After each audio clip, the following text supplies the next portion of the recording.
L'invité du jour. Monsieur Julien Allaire, bonjour. Bonjour. Abidjan, d'hier à aujourd'hui, qu'est-ce qui a changé dans la mobilité urbaine ? Énormément de voitures en plus, énormément de gens qui achètent des voitures pour pouvoir répondre à leurs besoins de déplacement, mais du fait que chacun choisit ce mode de transport, énormément d'embouteillages qui deviennent de plus en plus importants et finalement les réponses trouvées individuellement aux besoins individuels ne parviennent pas à répondre à l'intérêt général. On ne peut pas tous avoir une voiture et se déplacer seul à l'intérieur parce que sinon la ville ne pourra pas construire suffisamment de routes, ne pourra pas offrir une qualité de l'air de bon niveau. Très clairement, l'évolution entre hier et aujourd'hui, c'est beaucoup de voitures qui commencent à engorger les routes et il y a un vrai enjeu à maintenant réussir à offrir des possibilités pour se déplacer qui soient sur des modes plus collectifs et qui permettent en même temps de rationaliser l'usage de l'automobile. Malgré les investissements ici en Côte d'Ivoire, plusieurs milliards injectés dans le secteur routier, et pourtant ça coince encore. Qu'est-ce qui ne marche pas ?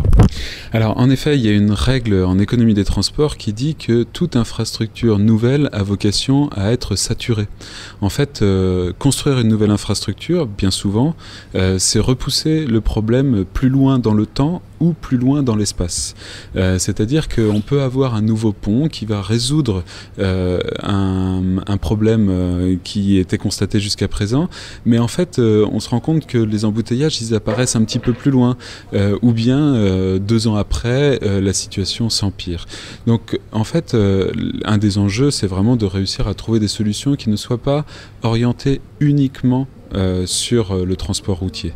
Il faut réussir à trouver des réponses, comme on le dit, multimodales, qui prennent en compte à la fois le transport lagunaire, les bus, la marche à pied et bientôt le métro. Les enjeux, ils sont de réussir à massifier les flux en ayant des véhicules de plus grande capacité. Et puis à inciter les gens, pour des courtes distances, à se déplacer à pied.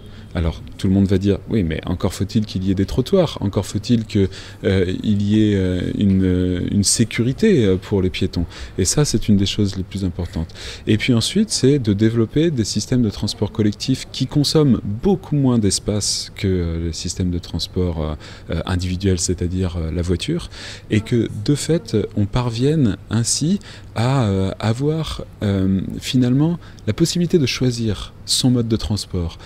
Si je vais le lundi matin travailler sur le plateau, je suis en bus en 20 minutes, ça doit pouvoir être accessible, alors que je mettrais 1 heure en voiture. Et puis, si je dois aller acheter quelque chose au supermarché à côté, je ne vais pas prendre ma voiture, je vais aller à pied. C'est quand même plus simple, et puis je vais peut-être acheter moins de choses et puis porter moi-même mes paquets. Et par contre, si je veux sortir le samedi soir et que je ne sais pas à quelle heure je vais rentrer, peut-être tard dans la nuit, je vais prendre ma voiture, puisque à ce moment-là, il n'y aura pas forcément des bus, ou bien je vais prendre un taxi.